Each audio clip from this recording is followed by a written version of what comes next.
I think that the country will survive. And do you know how I know this? No. Because we survived 4 years of it back to back the last 8 years. The media started to realize clicks and link bait drove revenue. That led to, I think, the audience starting to lose faith in it. And it was kind of like a self-owned by the media. So how do we have 80% consensus on every major issue, but feel like we're at war with each other? What would cause that? If you feel bad about where the world is, it's because you're consuming too much social media and you're getting distracted by politicians and you're being manipulated by the media. Jason, great to have you on the show, man. It's great to come here and steal your producers. Yes, you're laughing because we've had a great time bantering before the show. We have. You were taking the piss out of us for being comedians who do serious conversations. You're trying to steal our stuff. You're doing all kinds of things. But actually, we really wanted to have you on the show to talk about more serious stuff. Okay. One of them being, we're recording this on the Sunday before the election. The election, as this goes out, has just happened. We probably don't quite know what's happened. We'll talk about that in a second. The one thing that a lot of people have been talking about, you're a podcaster, but also an investor, and you've been in the media world your entire career. Sure. This is like the podcast election. Yeah. That's what people are saying. What do you make of that, first of all? Well, it is Wednesday, if you're watching this at home, and that sound you hear outside are the riots. I think, media is a pendulum, and it goes back and forth, and trusted media has hit an all-time low. And I started my career as a journalist. And we took it very serious there back in the 90s. It was kind of a vocation, and you were really trained, hey, your job is to present the truth, tell the story, give the facts, let the audience decide. They're smart, so just give them the facts, the who, what, when, where, why, and we're done, and they'll make their own decision. And over time, that's changed a lot, and I think I've seen the media kind of turn over a couple times now. One of the businesses I had started was a zine. So in the 90s, the height of being kind of punk rock or being an entrepreneur in New York was to create a zine.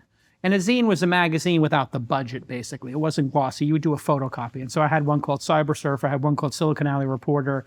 And the way you kind of made your way in the world was by saying the things and having the conversations in those publications that the mainstream media at the time were not willing to have. So we had Spy Magazine, Esquire Paper Magazine. I think you guys had Time Out, Mondo 2000, 2600, a hacker publication. There were all these kind of really interesting. Then blogs came out, and I was involved in that. I had a company, Weblogs Inc., that did Engadget, Autoblog. We sold it to AOL. And that was very disruptive because, again, you had writers who didn't have editors. And then you look at podcasting.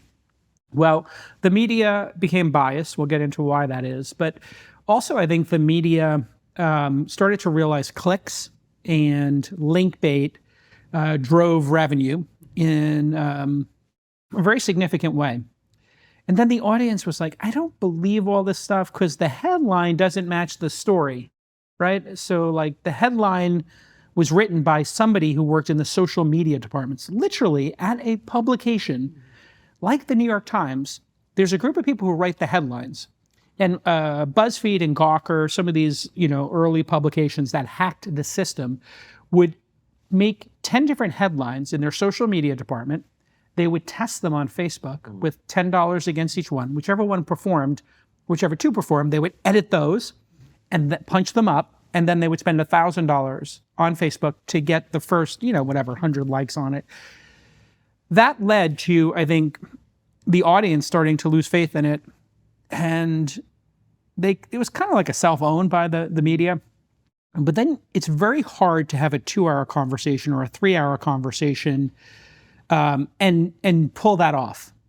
And experts started going direct. And when experts started going directly to their audiences, you had a large number of members of the audience with their AirPods in and their phones kind of become addicted to this longer format. And then you have Joe Rogan and countless other podcasters kind of do what Howard Stern did. Howard Stern had a big influence on, I think, Joe Rogan and a number of people in podcasting because he would go long. He had a 3 or 4 hour radio show in New York, probably 30 million people listening to it at the peak. And going long was like a really kind of an interesting piece of what he did. And he had a technique.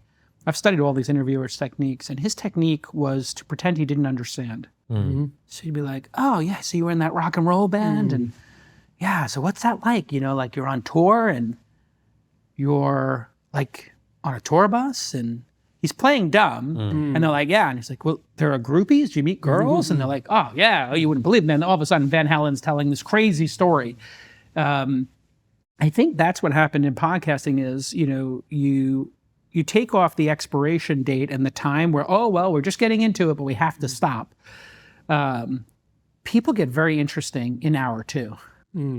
If you can get somebody to the second hour, that's why anytime I interview anybody, I put the harder questions at the end and the more banal ones at the beginning. You just let them kind of warm up. So when we had Trump on the pod, I, you know, asked him about abortion a little bit later. I asked him about immigration a little bit later in the pod. And my final question, they pulled him off the show by the end because it was going a little bit long, was going to be on January 6th. And I had that sequence in my mind. We'll just go a little bit harder on each one. We'll start with immigration. That's kind of easy. Then we'll go to abortion, Roe v. Wade, and then we'll go there. But yeah, it's definitely the podcast election. And I think if Trump wins, we will look back on it and say, J.D. Vance and Trump doing really well on podcasts was a big part of that. And if men start voting in the United States and men consume a lot of these podcasts, then it's going to be very interesting because men in the United States, as you probably know, don't vote as often as women. Right. And the interesting for me, you are the kind of the lone leftist now, I think, on the All In podcast. Is that fair to say? I have always been a moderate. I've voted probably 1/3 Republican in my life and 2/3 Democratic. So I've always considered myself a left-leaning conservative, you know, or moderate. I'm very conservative on fiscal issues, the size of the government, you know, maybe interventions globally in wars, and then socially liberal. Like if you want to be gay or straight or whatever, pansexual, go for it. You know, whatever you do at your house is your business kind of thing. Well, your buddies have gone all in on Trump, to coin a term. You haven't. Yes. You are the lone voice holding the line, right? Well, I mean, I don't like either candidate. I fall into this double hater group where I think one's an authoritarian and of low moral character, and then I think the other one's a bit of a puppet and a socialist. So if you ask me to pick, I'm just going to tell you the truth. Like neither of these are candidates I would ever nominate or vote for. Right. The reason I bring it up is I was curious to hear you say that you thought the media had gone biased and you wanted to talk about why, which I really also want to talk about. But one counter argument to my own argument would be, it feels to us, because we are in the center of it, like this is the podcast election. But the New York Times still has a gigantic audience that's doing very well financially. And you could... We kind of live in a world where you can find data and evidence for whatever belief you have, right? So I could say, well, look at Jeff Bezos on the Washington Post. He's come out and reprimanded his own team. Or I could say, look at the New York Times, still crushing it. Yeah. Let's talk about that. What is going on in the media? Why did they become biased? And is it really true that podcasts are taking over, or are we in that trajectory, but not quite? I think we're in a transitional phase where people are starting to realize they need to come to their own conclusions. They need to maybe consume multiple sources and determine the truth for themselves, which they should have always done. They should never have trusted any one person, whether it's the media or government. You should always kind of collect your own information and come to your own conclusion. I think people are kind of figuring that out. You know, the bias started, I think, in the United States, at least, with Rupert Murdoch and Fox. That was really where picking a side, I remember when Fox started to, you know, Fox News became prominent in New York, it was like, whoa, these guys have picked a side. That was like a novel thing to do. And then MSNBC, people forget, was Microsoft and NBC had done a joint venture in the 90s to bring news to the internet. That's the origin. That's the MS and MSNBC. And they decided, you know what? If Fox is way over here on the right, we'll just pick the left. And you lose half the audience. But then the audience is much more loyal. So even though you've alienated half, which was what you never wanted to do in media, or you never wanted to do as a CEO of a company. You don't want to lose half your customers. You want to keep all your customers. What they realized was you could own that audience and they would watch you for 3, 4, 5 hours a day. And that was really, I think, Rupert Murdoch's big innovation in the US was Fox. Then you had, when Trump won, if you believed he was an existential threat, and if you talk to people on the left, they believe he's an existential threat, and you could make an argument as to what happened on January 6th and election denial, you could very reasonably make an argument that they tried to overturn the election results. In fact, a lot of courts have determined that, and whether you think it's lawfare or not, there's a reasonable case to be made that they did. Now, if you're a really, really extremely far left, and you actually believe that this person is Hitler, I don't, but some people do, you would do whatever you have at your disposal to stop Hitler. Mm-hmm. Like, we literally make movies about going back in time machines, and would you kill baby Hitler is like a question. So I think the media saw themselves as a tool to stop Hitler, to stop Trump. And so that distorted everything they did. And you see it in the UK as well, with The Guardian would say, like, subscribe to The Guardian and we will do more journalism to stop Trump. The Washington Post, the New York Times, they, like, literally in their marketing materials would put at the bottom of the story, and I think The Guardian still has it explicitly, if you want to see more journalism like this to stop Trump, to stop authoritarianism, back us, right?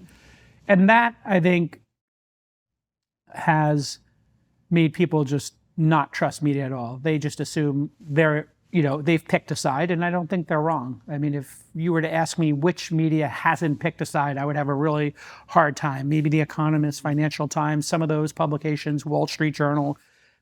Most people would say, who study media, would say they're the most, center, not picking a side, objective. Do you think the future is podcasts where people go, look, these are my opinions, these are my thoughts, but I'm going to host people from different sides of the political spectrum? And actually, that's a far more honest way of doing it than the BBC saying we're neutral, when the reality is nobody's neutral, because we all have our opinions and our thoughts on various issues. Yeah, different publications have different standards for that, and I think disclosing them is important. And so the public has always been confused about, for example, the editorial page. So having an editorial page at a publication and saying, our editorial page is a group of people who are separate, and their names, and they write these editorials, or we don't use their names on the editorial page, but they act as a group, and then they pick a candidate, and they give their opinions. But on this side of the business, these other pages of the same publication is straight reportage. It's just the facts. I think consumers have always had a problem with that, and you probably just shouldn't mix the two. You should just take the opinion stuff out and leave that to Fox, leave it to MSNBC. Those are opinion. They're not doing journalism. They're not sending reporters out. Now, the BBC, Reuters, AP, Wall Street Journal, they're hiring reporters to try to tell stories, to interview people, to try to tell the facts as best they can, and maybe be objective.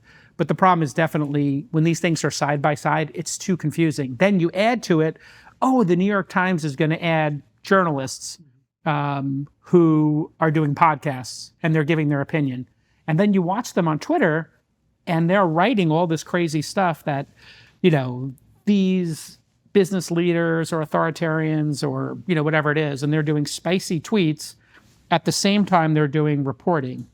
That kind of kills it, right? Mm-hmm. And I think the public gets smart, then they discover those tweets, they put them together with the story. And I advise all the startups I invest in to not talk to the New York Times or not talk to CNN. Don't talk to any journalists, because just go direct to your audience, because they're just going to write a negative story. And it's pretty predictable now. If you were to just look at the last 100 stories by the New York Times on technology, mm-hmm.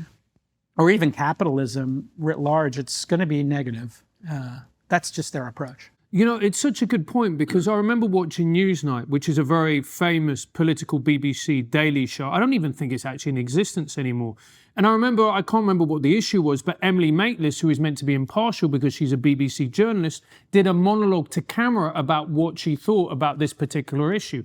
And I remember just being so angry, because I was thinking, it is not your job for you to give me your opinion. It is your job as a BBC to hold the neutral position, bring in people with different opinions and moderate a discussion. And actually what you've done by doing this is betray the mission of the BBC. Yeah, I think if you look at podcasting, back to podcasting, people understand Joe Rogan's a comedian who has a passion for MMA fighting, and he is a commentator and a sportscaster. So I think they probably go in with the understanding that he's just having a conversation. He's not attempting to do journalism. Now, random facts and interesting things can come out of it, but it's up to consumers now to really figure this stuff out. And maybe they should have never trusted journalistic publications. Maybe we shouldn't have trusted the BBC as much. There's a really weird thing, though. You're all paying for that through your taxes. So if you're paying for it through your taxes, you would hope that they would have some rules of the road there, right? We have a similar discussion here with public radio, where the government does give modest funding, not to the level of like funding the BBC here in the United States. And that colors it as well, and you probably don't want to do that. And what do you think about the business of side of all of this? Because you're an investor, and one of the things that might be happening is, given that you can't have 7 billion podcasts in the world, basically, right? Particularly when it comes to the monetization side of things. Everyone can have a podcast, but if I'm consuming content, I am not going to give $5 a month to 30 podcasts because the admin alone will kill you, right? Even if you're a billionaire, it doesn't really matter. So there are some models where there's a consolidation element, like the Daily Wire. They've brought together a number of personalities under one umbrella. Is that how it's going to go? Or is it going to be the way it is now, where just the people at the top are going to get further and further away from everybody else? They're going to pull away. What do you think is the business future of this space? Probably similar to writing or music. There are people who write in their journal every day because it gives them equanimity and nobody reads it. And then there are people who write on social media long posts and 100 of their friends read it and go, wow, this person's incredibly funny, but 100 people read it. And then there are people who write for the New York Times or BBC or write books. You got a book coming out on teaching. We'll look forward to that, August 25th. Thank you very much. Great plug. Little plug there. Yeah. At finer booksellers everywhere. So, it's, or music. People play music at home or they sing around the piano at Christmas or something, and then people will do it professionally and everything in between. And that's really what, Gen Xers thought. Gen Xers really thought the magic of the internet would be someday everybody would get to produce content, have other people consume it, and it would rise and fall based on how good it was. Mission accomplished. Like anybody can start a podcast. The tools are such that literally anybody can do a live streaming show and compete with the BBC, and people do. And people who you wouldn't expect, the Dilbert creator, Scott Adams, now gets 10, 20,000 people every morning listening to him. He's a cartoonist. Talk about politics, and he just did it as a side hustle, and he has no producers, and he just presses a button and goes every day. And he's built up a really significant audience. We've had him on the show a couple of times. Yeah, so, he's a perfect example of somebody who's not doing it for money. Money might be a side product of it. And I think that's super encouraging. It should be. And you've always had that in comedy, right? Open mic night was like a tradition. And the internet has done that for radio. And, it used to be you had to start in the United States, like in some really local town as a radio host. And then you would go to a B city and then eventually wind up in New York, LA, or Chicago. And you had to like pay your dues for a decade refining your craft. And now it's all open, so it's wonderful. And who cares? Like some people will make a living, some people will make a fortune, some people will be like Joe Rogan and get a 9-figure deal every 5 years, and other people will make $9,000 a year and it will pay for their car payments. I think that's like the wonderful part about this. And all the new talent that gets discovered is amazing. Give me 1 minute to tell you about Senolytics and why they're being called the biggest discovery of our time for promoting healthy aging and enhancing your physical prime. As a middle-aged man, who wrote this script? Look, we all have big goals, but let's be honest, the aging process isn't our friend when it comes to endless energy and productivity. That's why I use Qualia Senolytic. As we age, everyone accumulates senescent cells, also known as zombie cells. These old, worn-out cells cause symptoms of aging like ache, slow recovery, and sluggish energy. They take up space and nutrients from healthy cells. Much like pruning dead leaves off a plant, Qualia Senolytic removes these senescent cells, allowing healthy cells to thrive, and you only need to take it 2 days a month. The formula is non-GMO, vegan, gluten-free, and designed to maximize the combined effects of its ingredients. Plus, it comes with a 100-day money-back guarantee. Since I've started using Qualia Senolytic, I felt more energetic, more productive, and my girlfriend tells me I'm now somewhat mostly bearable. Just a little joke, don't have a girlfriend. Plus, those middle-aged aches and pains, virtually gone.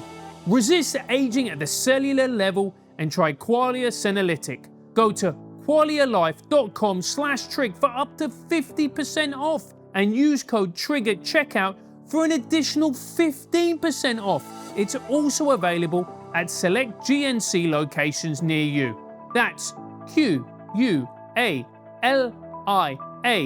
life.com/trig for an extra 15% off your purchase. Thanks to Qualia for sponsoring today's episode. Well, speaking of talent, on your podcast, one of the things that I really like about the All In podcast is I've had my battles with David Sachs about Ukraine and stuff like that. But one of the things you guys do is you have your battles on air as four guys that actually respect each other and like each other. Or maybe that's a facade. I don't know. You're looking at me with suspicion. But we are actually great Of course friends. you are. Yeah. And so that's kind of what I'm asking is, we know all the data now shows that America and much of the rest of the Western world actually is polarizing very rapidly in terms of who people marry, in terms of who people hang out with, in terms of the kind of differences of opinion that people will tolerate in friendships even. But you guys, you do duke it out and you have disagreements. Is that an important thing for people to be doing now, to disagree respectfully but publicly? I hope so. I mean, one of the great pieces of feedback I've gotten from the first 4 years of this All In podcast is my friends and I listen to it every week and we debate it and we get into arguments about Ukraine and Putin we debate Trump versus Biden, Kamala, the hot swap, all this stuff. And if we can show people that you could have a debate and still be friends, I guess that's a good thing. It's kind of weird for me because as a Gen Xer, you would go to Thanksgiving and I'd have two of my Irish uncles, who were for Reagan or Bush, and then another two or three who were, for Clinton or whatever. And it was totally fine. Everybody could debate an issue or two and then just move on and still be friends. So I think, this polarization and the extremes has a lot to do with social media. If you are tribal, and you pick a side, you're going to get a lot more followers than if you're nuanced. If you were to ask me a question about Ukraine specifically, I would be like, we should. I'd have a very nuanced take, maybe we shouldn't put NATO on Russia's doorstep, but conversely, it does make sense to me that free countries should be able to join NATO if they want to. Why should a dictator get to choose that? Both of those things can be true. And so having a tolerance for ambiguity is one of the highest forms of intelligence, is if you can keep these disparate ideas in your head with that and not have to pick a side. Mm-hmm. The problem is, the world wants you to pick a side. And if you do pick a side, the bells go off. You get more likes. You get more people to like you. I don't care if people like me. I'll be totally honest.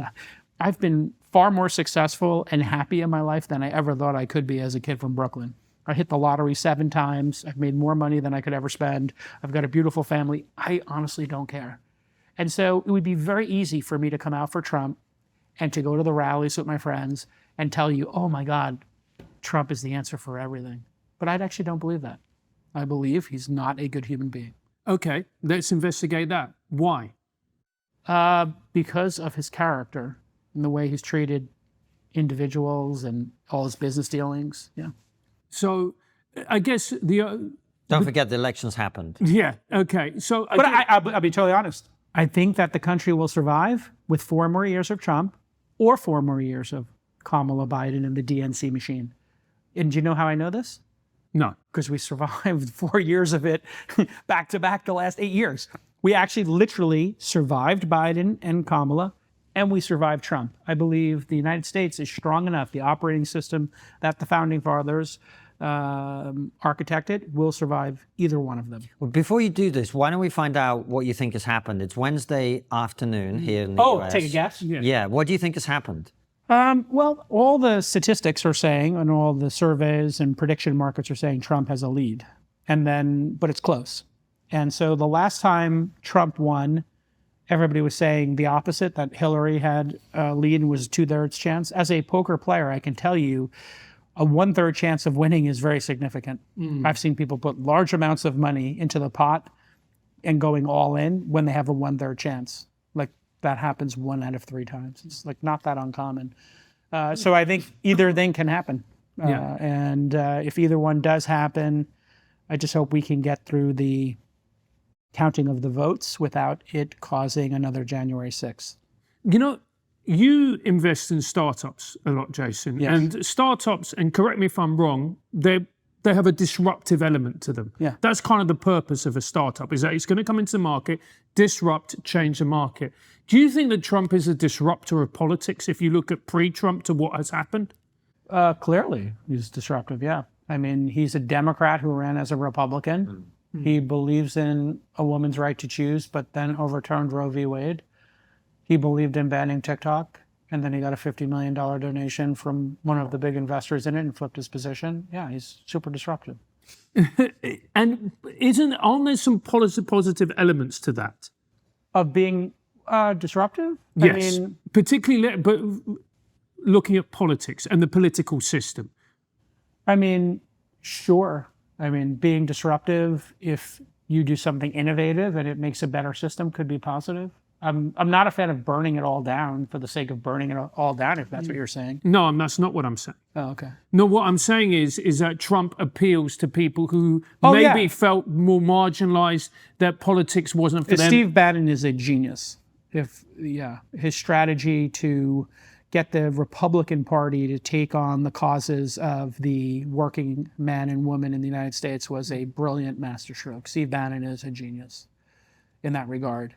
He took the Republican Party, which stood for big business, and flipped them and had them represent and become a populist party. That was absolutely stunningly brilliant. You know, one thing I want to ask you about that, because I think that's a really accurate assessment.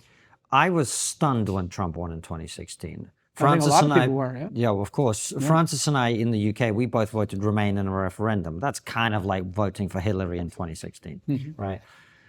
So when Trump got elected, I was like, well, if I'm stunned, that means I've got the wrong information.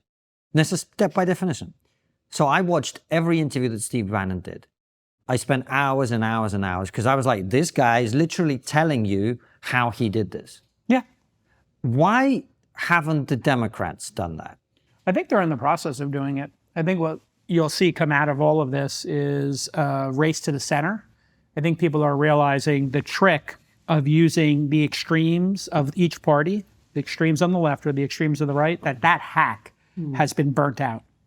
So Trump was able to win the primaries by going after evangelicals. He promised them he would overturn Roe v. Wade. He promised them he would get 2 or 3 people on the Supreme Court specifically to overturn a woman's right to choose, and he did it. Then he realized that would not win him this election. So this election, he said, I did the greatest thing ever. I let the states decide. Okay, everybody wants the states to decide. And now the states are going to decide it. I'm not involved in it. But he told this group of people, and he won that. Remember the primary had to beat like 12 candidates who were, I don't know if you saw the Republican debates in that 2016 era. I mean, it was like, who's not running? It was, they couldn't even fit that many people on stage. It was comical. I think they maybe had 7 or 8 people on some of these debates. And he worked the system there, and now he's working the opposite. He wants people to believe that he had nothing to do with overturning Roe v. Wade, and that J.D. Vance, who is for a national abortion ban, is not going to do that either, and that these are not the droids you're looking for. So I think Trump is a master at communication and manipulating people. I agree with you. And you know what I find really interesting is whenever... I agree with you. He is incredible at manipulating weak, dumb people. Okay. What do you mean by that? He's a master at manipulating people. People? Especially people who are suffering, weak, or dumb. Yes. I would push back on that because... You would, I know. Yeah, I know. Because maybe I'm... Because you're weak and dumb, mate. Because I'm weak and dumb. You're weak and dumb. That's what Jason's really saying. Yeah, I'm all of those things. But I think what Trump is very... I'm joking. No. It's. I'm devastated. Fuck you. No. No. What I think Trump is very good at is identifying the things that are very important to people that the elites do not want to talk about or is not important to the elites. So, for instance, the border isn't really important to the elites, the fact that there is a porous border, because the reality is it doesn't really affect them on a day-to-day basis. Plus, it's kind of beneficial to them when it comes to driving down wages, et cetera, et cetera, 100% beneficial. In fact, in the United States, people don't know this, but the Republican Party was for an open border. We had a thing called NAFTA, the National Free Trade Agreement. They wanted North America to operate largely like the EU does, where you could just travel between the different countries, and Mexicans could come work in California in agriculture and then go back to Mexico, and the border would just be open. You could just show your driver's license and go back and forth. Kind of like going between countries in Europe is pretty fluid. And the reason was we wanted to have more low-wage workers. That was the Republican position. And so Trump is a genius in that he was able to convince people, hey, America, this incredibly tolerant place that is a melting pot where we allow the world's immigrants to come, especially ones who are suffering in their countries. And all that we ask is that you integrate yourself into the country, learn the language, and become part of the melting pot. Yeah, he was able to convince them that their jobs were being stolen by Mexicans and that it was lowering their wages, when in fact it was Republicans who were sending those jobs, business leaders, overwhelmingly Republican, who were sending those jobs to China with globalization. And the Democrats were absolutely pro-globalization at the time. Yeah, and I agree with that as well, but it's also, there's a security element to it. I think over the period of time that Biden has been in power, I saw a stat, I think it's 11 million illegal immigrants. Now, that is an unsustainable position for a country to be in, because what you don't have is a border, and a country is defined by its borders. And how many millions of people should be able to come into the United States every year? That is a decision that people need to make and people need to agree upon. But what you just said 11 million was too many. Illegal. But those are illegal. Okay. Illegal. But I'm just saying, let's put the number on the table. Is 11, what is the right number? And the reason I'm bringing the this right up, number is 0. 0 people should be Zero illegal immigrants. Got it. Okay. So the question, I think, that will resolve this issue eventually for the United States is to look at what Canada, New Zealand, Australia, many countries have done, which is a point system. About 75-80% of Americans believe we should have an orderly border. They don't want to have people crossing illegally. I don't think anybody really does. I wonder who the 20% are who believe that people should be able to illegally cross the border. I think they maybe don't understand the survey question. Probably. If I'm being totally honest. Or they're the ones running the system. Yeah, something's very weird. Like, under what circumstances would you want people coming in illegally, to your point about the security system? But in the United States, it's incredibly insincere. Both sides could solve this issue, and they've manipulated the public. All you have to do is say, there are really 3 buckets of people who can come into this, who we need to address coming into the country. There are people who are in line properly, and then there are people who are refugees who are leaving a country where they would be murdered if they went back. And then there's talent recruitment, getting the best and brightest into this country. And if I was running for president, I'd say, look, we have 3 groups here. We want to have the most talented entrepreneurs in the world. So anybody with a PhD, a master's degree, and this is what I asked Trump about, and he said, I guarantee you I'll give a green card, I'll staple it to their diploma. I don't know if you saw that clip when he was on the show. They walked it back a bit because their party needs to be xenophobic and maintain this position that all the jobs are being stolen by these low-wage workers who are coming to the United States. But we should be recruiting the best and brightest, especially from communist countries, dictatorships, authoritarian countries. Why? Great. For every smart person we take out of China, Russia, North Korea, any dictatorship, Iran, they lose a smart person, we gain a smart person. Like, this is like a double win. On a compassionate basis, we can just pick a number of how many people we could absorb. With over 300 million Americans, maybe 0.1% of the population, we could all agree on 300,000. Sound reasonable? Okay. And then in the middle, the line of who we need, that should be done based on merit. And there should be a scorecard. And it could be how many degrees you have, speaking the language natively, and then what positions we need to fill. We need to fill a lot of healthcare positions, nurses, doctors, et cetera. So for the next 5 years, we might say, hey, that gets you 1 or 2 or 3 points if you have one of those degrees. And if you speak the language fluently, you get 2 points. If you speak it partially, 1 point. If you don't speak it, 0 points for that. And this sounds crazy. This is how they do it in Canada. This is how they do it in New Zealand, Australia. You have a merit-based system. In the United States, it's incredibly cynical, and both sides of the political spectrum are manipulating people. To tell us more, how are the Democrats manipulating people? I think, well, they're in office right now, and they've left the border open, and they've said that it's not open and it's not a problem. Right. So that would be manipulation. Agreed. Some might say gaslighting. And your point about Trump and jobs, I think that's more of a 2016 talking point, if I'm being honest. Right now, what I hear out of the right in America, just as an outside observer, and feel free to correct me, is they've basically, Elon has forced the right to adopt what I think is a very sensible position, which is we're pro high levels of high quality immigration, and we're totally against illegal immigration. Yeah, I think Trump is doing what he does. He is pandering to the crowd, and he's adapted his position to win this year, which is what politicians do. They adapt their position to win. Number one job of a politician is to win. I would not. Would you know how you can tell if a politician is lying? Go on. Their lips are moving. Yeah. I mean, basically. Kamala basically going to the center is a lie. I think she's far left of center. And then Trump having this position is just a lie to get votes. Okay, so give us the scenario by scenario. We're sitting here on Wednesday. We may not have a result yet. Yeah.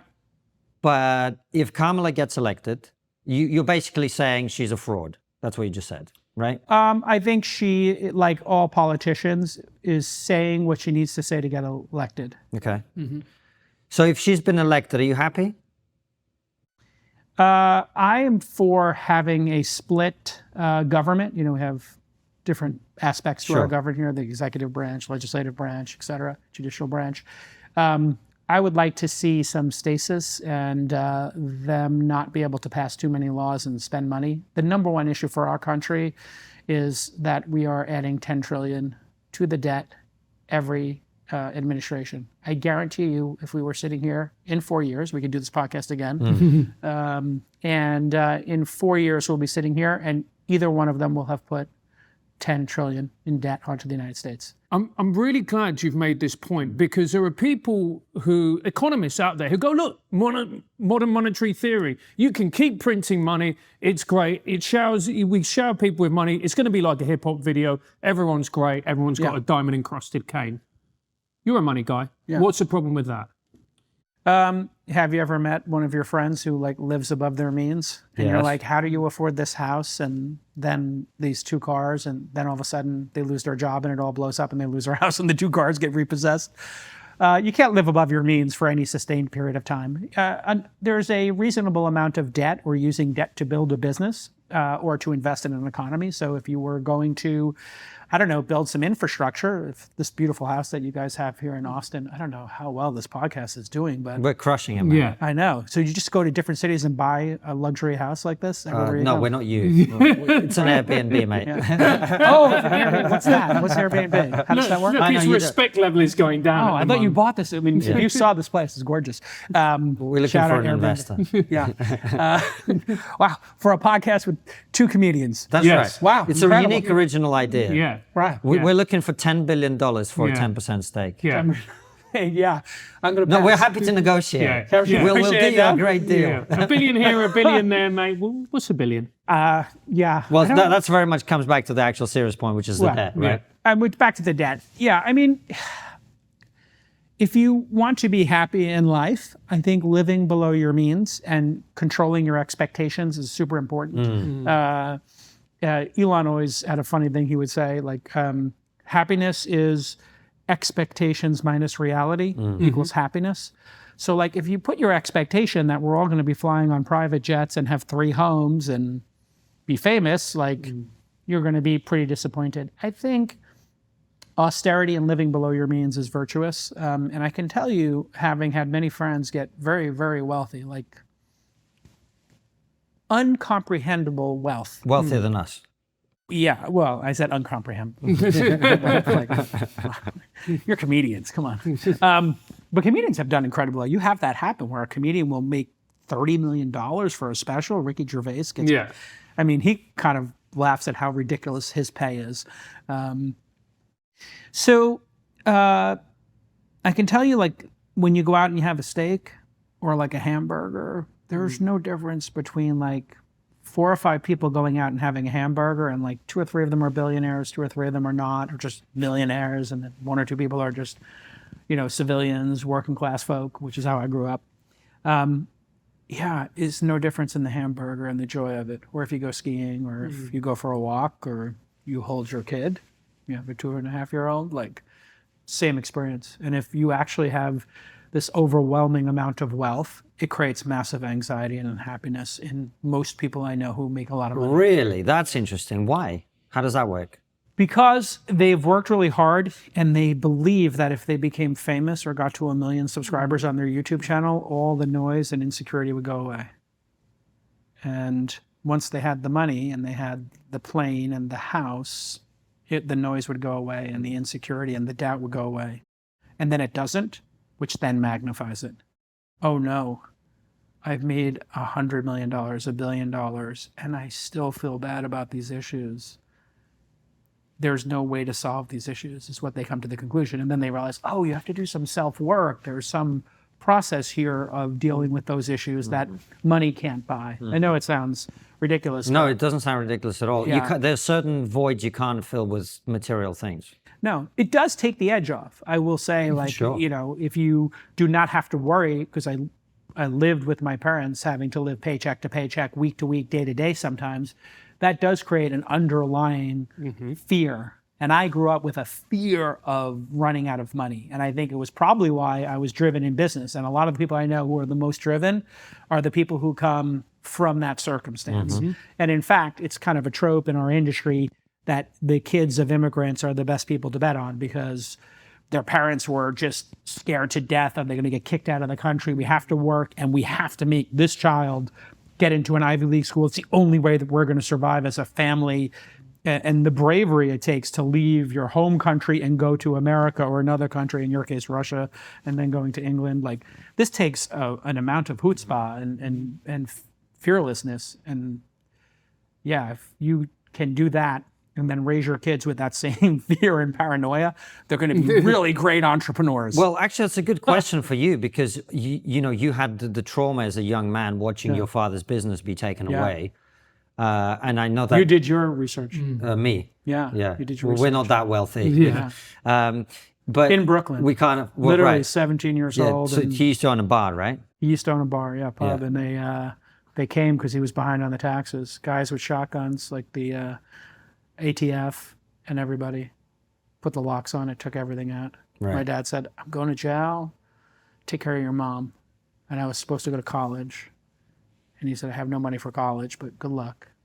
Take care of your mom, take care of your brothers. Come visit me in jail." Let me tell you about this new supplement that has got a lot of people excited. Researchers like the biologist David Sinclair have recently made game-changing discoveries showing that it's possible to slow down aging or even reverse it with interventions that go beyond healthy habits. And this is why I'm using Verso. Verso is a company dedicated to translating scientific breakthroughs into products that hold the potential to increase longevity. As we age, we accumulate zombie cells, old damaged cells that linger beyond their useful life. These zombie cells infect other healthy cells, speeding up the aging process. What scientists have realized is that when we induce autophagy, the body's natural cleanup process, we can starve these zombie cells of energy and kill them. This is where Clean Being comes in with its thoughtfully formulated blend of clinically proven ingredients intended to activate autophagy for improved cellular health.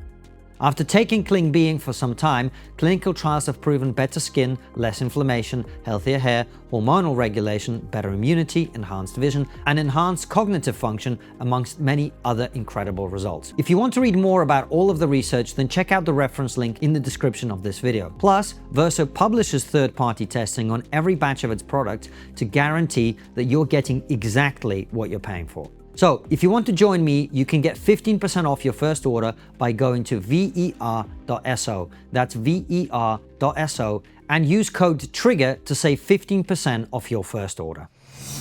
That has to have a profound effect on you. I remember with my dad, when my dad got fired from his job through no fault of his own, and I was at school and I said to him one morning, "Hey, can I have some money to get the train to go to school?" He went, "I don't have any money." And I'm going, well, how am I going to get to school? And he went, so I had to bunk. I had to jump on a train and dodge train inspectors in order just to get to school. Yeah. I mean, that gives you fire in a way that nothing else can. How old were you? 15. Yeah. Yeah, I had a similar experience too. What was yours? That's what. Well, my father was one of these guys that did very well in early '90s Russia, and he went into Boris Yeltsin's government, and then for various political machinations reasons, he was falsely accused of tax evasion, had to flee the country, Yeah. and so I went from being the son of a very wealthy guy to literally sleeping in a park for several weeks. So what I'm See, that's actually really hard because you think you're up here, Yes. and then the distance is here. best thing that ever happened to me, though. Yeah. Best thing that ever happened to me. See, My point is, we Women go deserve to- $10 billion for 10%. Women- We are the kids of the immigrant who will make it yeah, work. You'll make it work. Women go to therapy. Yeah. Men start podcasts. Men start. There we go.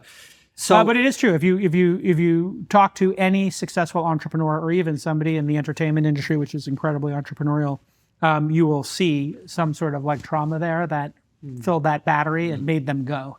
And sometimes the harder it was for them, the harder they'll work. Yeah, because you have that fear. They keep running.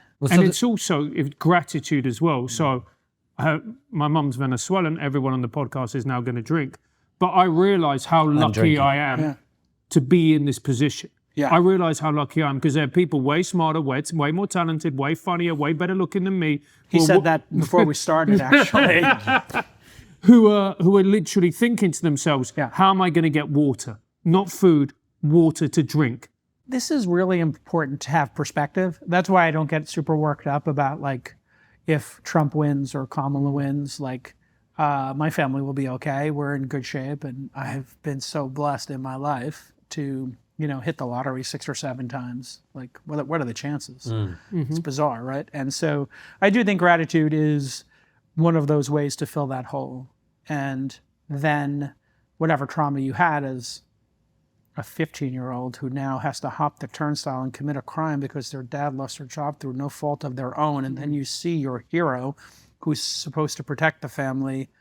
They have no armor and they have no sword. They can't protect the family. It's literally what happened to both of us. Yeah. It is the hardest thing to see that happen to your dad because you could see it in their face that they know that you know that they failed. I mean, let it sink in how hard that is. well, you have the opposite problem, which is why I brought this up, which is you're very successful and you've got 3 kids. Yeah. And this is one of the things I've been wondering. A lot of people, there's a lot of conspiracies always about families that have managed to preserve wealth and the right mindset through the generations. The Rockefellers, the Rothschilds, they're all kind of, they're usually treated with suspicion because it's so bloody hard to pass down that attitude over generations. How do you do that when they're living in the lap of luxury? Well, maybe don't live in the lap of luxury, I think is part of it. So, when I travel with the girls, we could afford to fly business class, obviously, and we fly coach. And because I have friends whose kids have never flown on a commercial. They fly private only. They fly private only. I have literally friends whose kids have never flown commercial. And, I think that is actually, it's good for them. And then people will see me and they're like, what are you doing in coach? I'm like, I'm flying to New York to see my family. And they're like, no, but you're in coach. And I'm like, yeah, it's a good deal. Let's leave it at that. Yeah. But in sincerity, like, I don't think showering your kids with, this kind of experience is a good idea. And I think having kids work and get jobs is also good. I met a lot of young folks when I went to work in Manhattan. Like getting from Brooklyn to Manhattan was like the really hard goal that everybody had in Brooklyn. Now Brooklyn's cool. Everybody wants to be in Brooklyn. When I was there, the goal was to leave Brooklyn and get to Manhattan. And, when I met the kids who lived in Manhattan and went to Ivy League schools, they didn't know how to work. They had no grit. They didn't know how to hop the turnstile. They didn't know how to hack the system. And so they were too soft to actually perform. And their anxiety level was really high. It was very bizarre to see. And then I just would be like, well, I'm going to come in an hour before you get here. And I'm going to stay 2 hours later. And I'm going to read all these books on how to do this technology stuff. And I'll just beat you through sheer force of will. Is that what it is? So you need a bit of childhood trauma, hard work. Is that it? Or is there some other Certainly things? helps. What else? performance. What else makes a great No, entrepreneur? well, great entrepreneur. I think the ability to lead other people and to get them motivated and to be relentless and not give up. That doggedness is so critical because you have to find purpose in pursuing something in the face of just constant pain and suffering. It's almost like marathon runners or something. You have to really get good at the feeling of having blood in your mouth and getting punched over and over and over again. It's literally, entrepreneurship, if you're doing anything meaningful, is constantly trying to solve problems and failing and just getting beat up day after day after day. In a way, it's very much like stand-up, I'm told. I'm told that like the first couple of years of stand-up is just horrific. Brutal. Yeah. You get bombed, people laugh at you, you get off stage, the other comedians are like, oh, you really suck.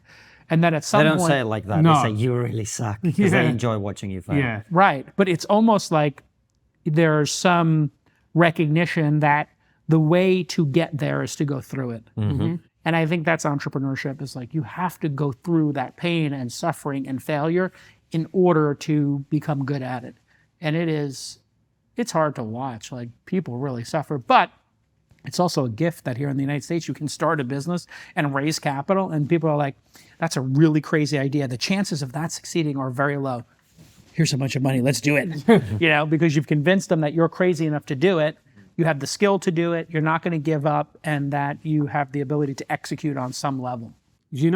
What you're saying is true. I think you've missed one part of the here we go. equation of the pie. I think you've got to enjoy the blood in your mouth. Sure, absolutely. That's a very good point. Yeah, you get that taste of the iron. Yeah. It's like, Yeah. Yeah, I agree. I agree with that 100%. If you do not feel like, yeah, I'll show them, I'll get this done, I'll figure it out, yeah, you're not cut out for it. I mean, the logical thing to do if you've gotten punched in the face over and over and over again is to extract yourself from that situation immediately. If you got on stage and bombed 5 nights in a row and everybody told you, my God, you suck at this, and they laughed at you, the logical thing to do would be to say, yep, I suck at this, I'm not coming back next week. But then somehow, like, I don't know if it's narcissism or pig-headedness or just blind faith, some number of comedians come back the next week and get one laugh and it fills their bucket enough for them to not quit. But how many of them quit? Loads of them quit. Most people quit after their first gig. Yeah. One and done. 99%, I would venture. Really? 99% of people who've ever done stand-up quit after the first gig. It is And then another 0.9% quit after the second gig. really. So you basically eliminate everybody in the first week. Pretty much, because if you've had a bad first gig, you never do it again. If you had a great first gig, you go into the second gig thinking you're the dog's bollocks. You have I'm invincible. Yeah, you have a terrible gig, and then you're like, oh, okay, and then you quit. This is so interesting when it comes to human nature. It turns out the most successful people in venture capital, investors, are the ones who have early success. So if you have early success in venture capital, a virtuous cycle starts. So in my first 7 investments, I hit Uber, Thumbtack, and DataStax. 3 out of the first 7 companies I invested in became worth over $1 billion. One of them became worth over $150 billion. And so you would look at that and be like, that's the equivalent of like maybe doing 3 Dave Chappelle skits, his 3 best skits in a row in your first time running a show. And what happened after I did that was everybody said, wow, you're really good at this. Let's give you more money so you can invest in more companies. Those are called limited partners, LPs. They're the money behind the GPs, the general partners, which is a fancy way of saying a venture capitalist. So that early success led to people giving me money for my first fund, a $10 million fund. Then the founder said, you invested in Uber and Thumbtack? Oh yeah, I know those companies. Can I tell you about my company, Robinhood? It's a stock trading app. And so then I invested in Robinhood. So then more founders started coming to me with their ideas.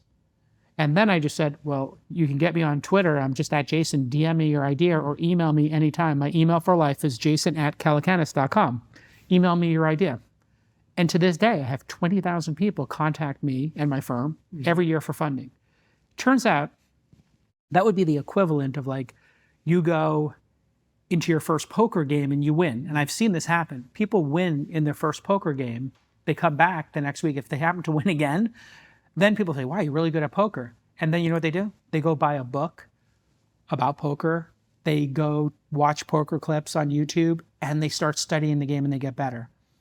So randomness, early success can drive people's motivation to do stuff. Whereas the people who failed the first 2 times, they should have the same experience, which is, I failed 2 times. I should probably read a book on comedy and I should talk to some comedians about what I did wrong and I should study the tape. Instead, they give up. And the people who got early success should say, you know what, I got lucky early. I should be prepared to fail again because that was just random dumb luck. Or maybe I should study it and figure out why those jokes worked. What was it about those jokes that worked or those bets? And then if you think about raising kids, if you said to a kid who hit a 3-point shot in basketball, wow, you're great at shooting threes.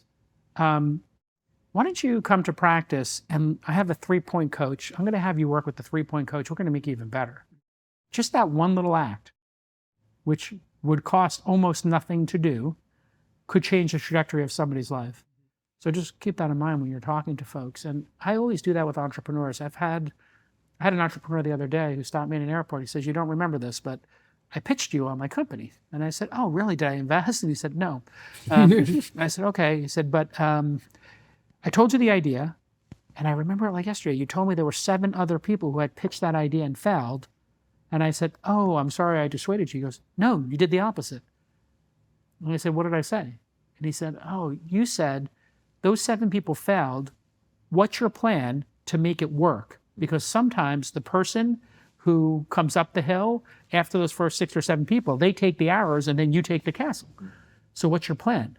And I told you the plan. And you told me, he said, then I'll never forget it. You told me at the end, I don't think many people would be able to make this idea work, but I think you could. So you should give it a shot. And I said, well, how did the company do? He said, oh, it totally failed. I said, oh, he goes, but I did the second company after that with the things I learned. I found this other opportunity and I sold it for whatever, tens of millions of dollars. And I realized, wow, like you have to be very careful. Like what you say can impact a person so dramatically. Absolutely. And you are not even aware of it, especially if you get to the second half of your career where people actually put some value in what you're saying. So I now have a rule. I never underestimate anybody. I always just tell my team when we're sorting through the companies, like this person could have the worst idea ever. They could figure it out.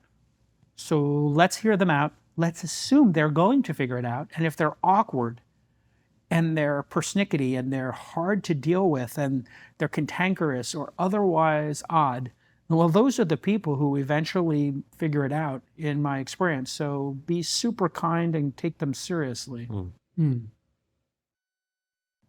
I think it's because I really agree with that, because one of the things that is so important for life and one of the things that we don't teach kids is resilience.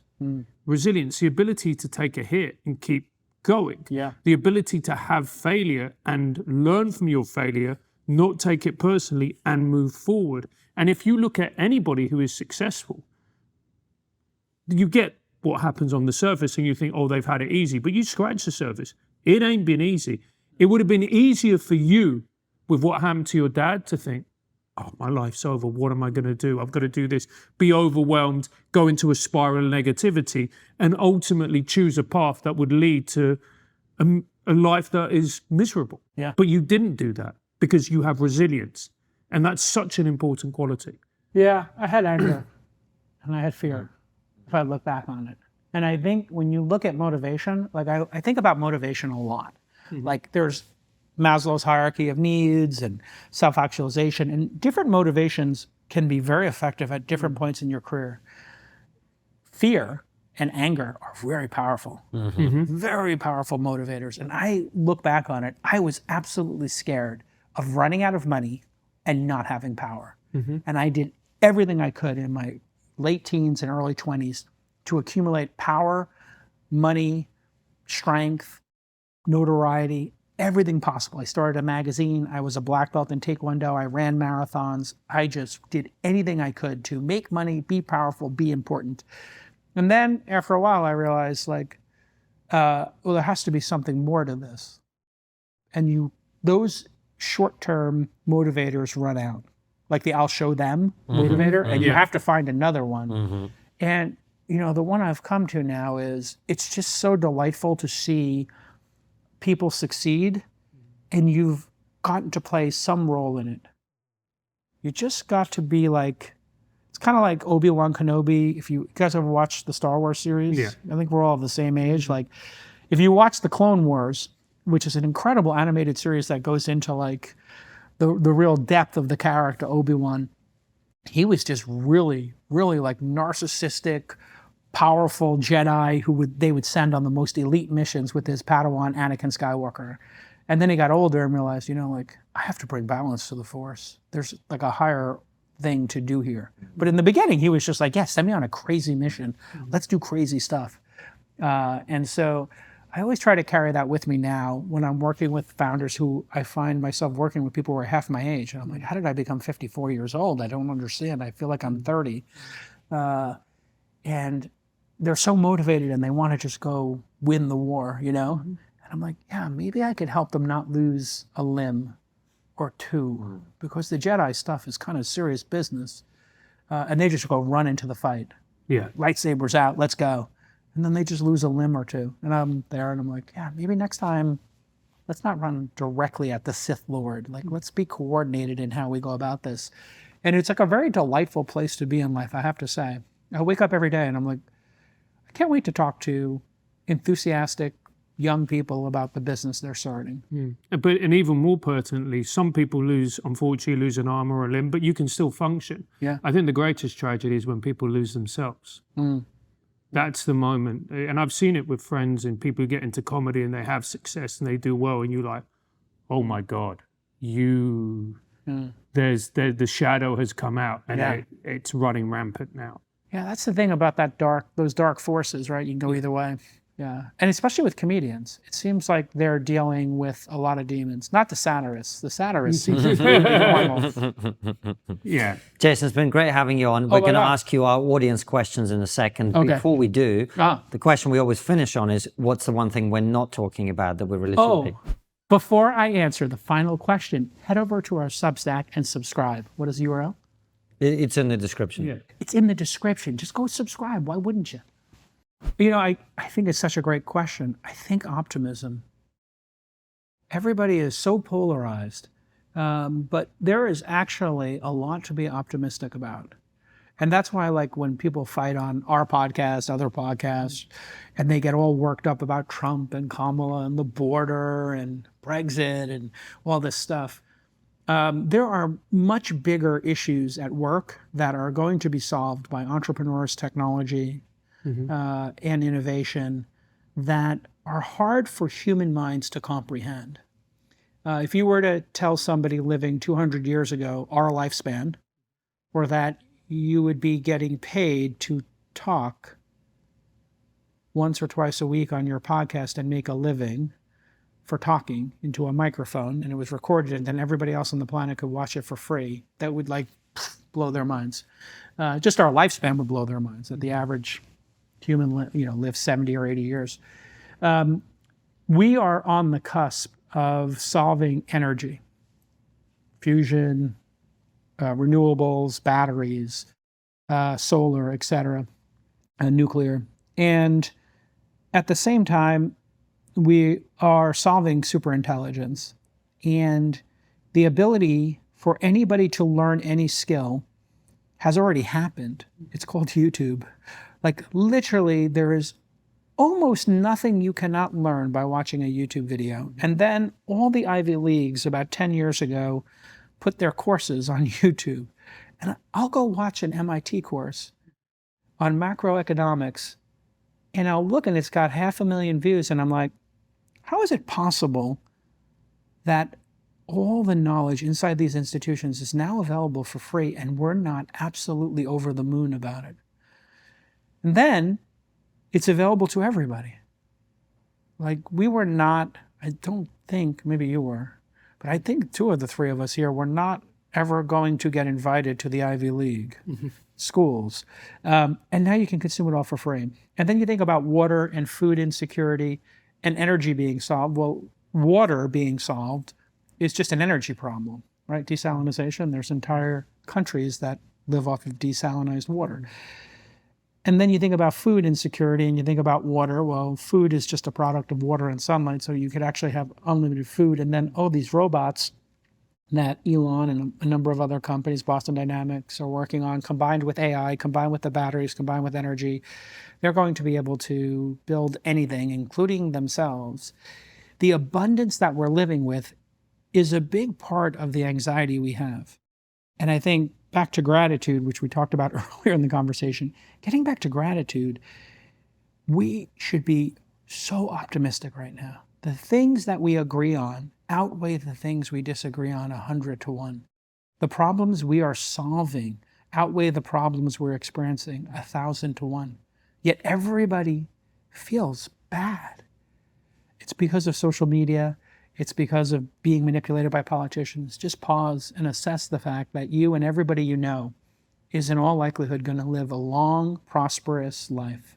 And even the people in the world who are living in abject poverty, that goes down 50 million, 100 million people a year, leave that designation of living in abject poverty. In our lifetime, the number of people in abject poverty will hit 0, or they will be captives of a dictatorship.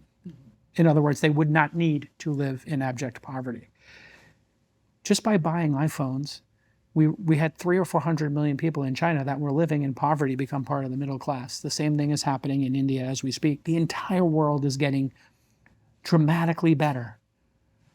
And if you feel bad about where the world is, it's because you're consuming too much social media and you're getting distracted by politicians and you're being manipulated by the media. Just pause and reflect and look around you at everybody you know and love and how well they're doing. And it doesn't mean they have a private jet or they're famous. It just means that you had a great dinner with them, or that you hugged your kids and you took them to soccer or whatever you do in England with your kids.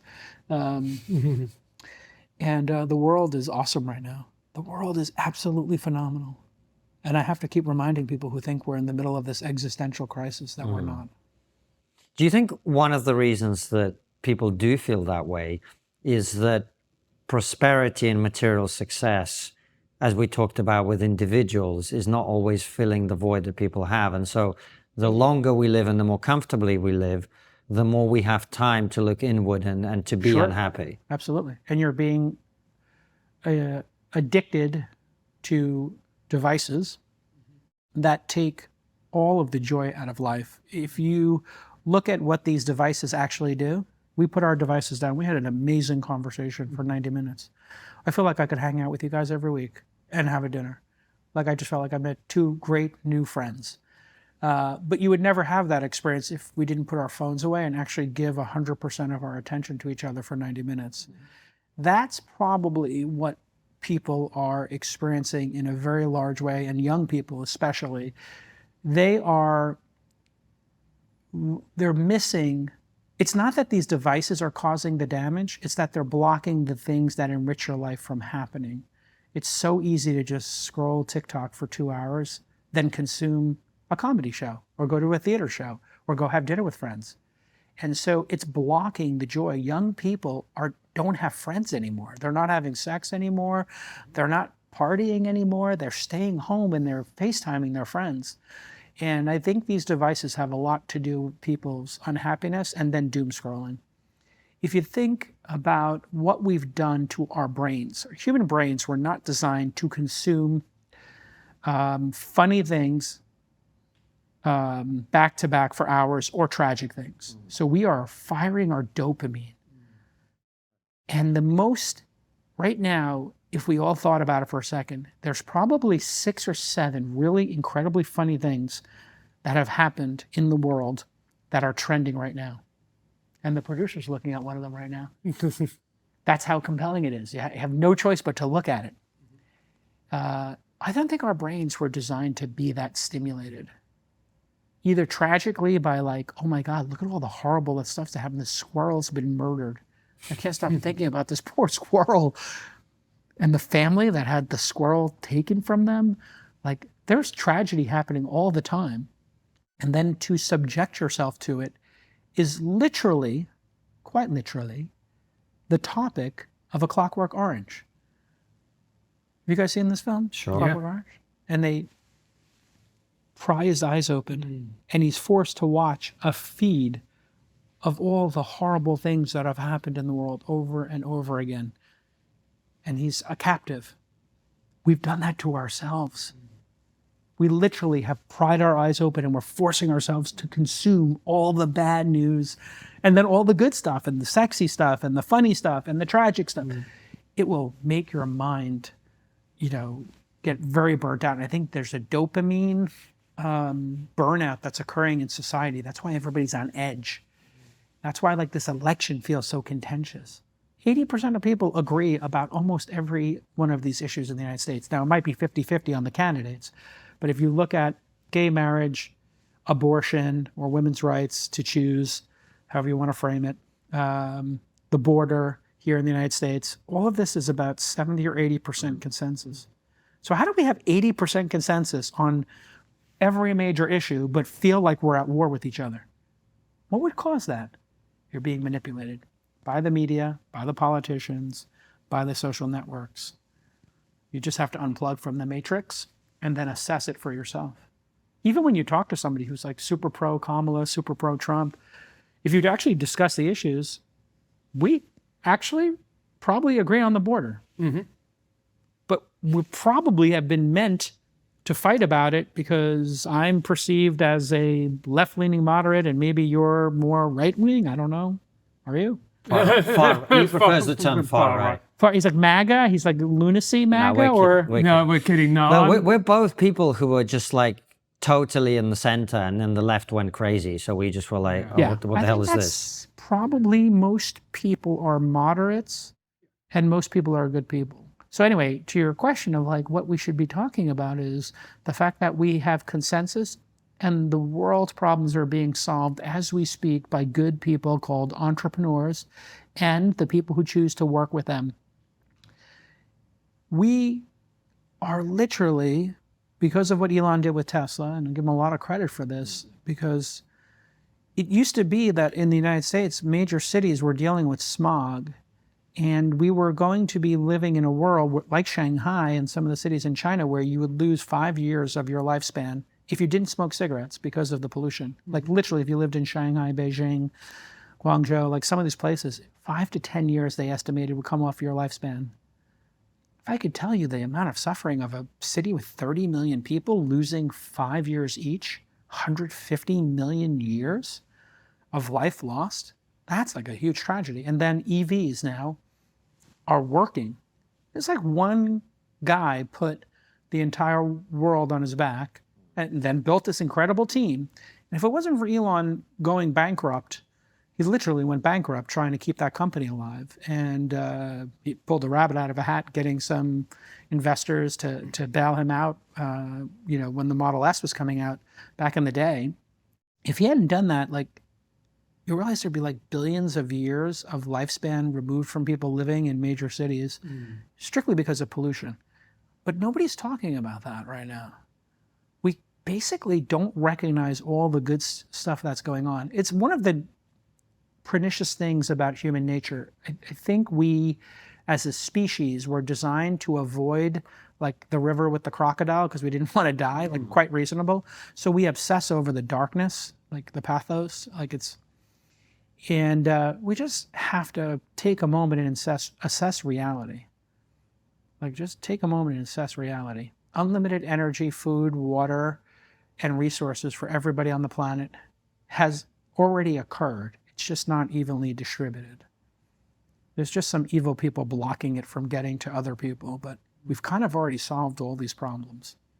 Excellent. Well, Jason, thanks so much for coming on. Head on over to Substack where we ask Jason your questions. We recently reached a huge YouTube milestone with 1 million subscribers. Amid the celebrations, however, there have been a few cynical voices too. Some people are asking, how did two guys with weird hair and no obvious talent manage to create some of the most sensible, balanced, non-partisan conversations on the internet? How do they attract massive guests? Some people have even gone as far as to ask, who funds you? And the time has come to confess the truth. For the last 6 years, we've only been able to produce the show because of financial support from some nefarious, problematic people of highly questionable moral integrity. You. Many thousands of you. That's why the show no longer looks like a Beatles tribute act doing a seance. Now it looks like this, and this. The guests keep getting bigger, the conversations keep getting better. And this is just the beginning. We're excited to announce that we will be moving our locals community, including all bonus content, to our new home at Substack. If you're already a supporter, your subscription will be moved over automatically. As for the rest of you, this is your chance to step up and join us as we go to the next level. Give me money! Chill out, mate. We need a bit of finesse here. What he's trying to say is that the show will only keep getting bigger and better with your help. You already know about the bonus content we have for supporters. For just $7 a month or $70 a year, you get ad-free extended interviews with a chance to ask our incredible guests your questions. But with Substack, you're going to get a lot more. Insightful articles on upcoming guests, a weekly newsletter, the ability to chat with each other on the app, both privately and in threads. You'll also be able to connect your podcast listening app like Spotify or Apple Music and enjoy the extended ad-free interviews on the go. Your support will mean that we will be able to do more incredible US and other overseas trips with bigger and better guests. That means more phenomenal extra content for you as we get the best minds in the world to talk about the issues that truly matter. No bullshit, no fudging, just an honest conversation with a fascinating person. Plus, I'll be able to afford a proper haircut. He's not going to get one, but at least you'll be able to afford one. Good point. Click the link and join 40,000 people like you to make the show you love better again. And if all that amazing content isn't enough, now is the time to sign up to our Substack because you could win an all-expenses-paid trip to our Christmas party this winter. Meet some of your favorite trigonometry guests, chat to the two of us, get to know our team, and a lot more. Flights, hotel tickets are on us. All you have to do is sign up now.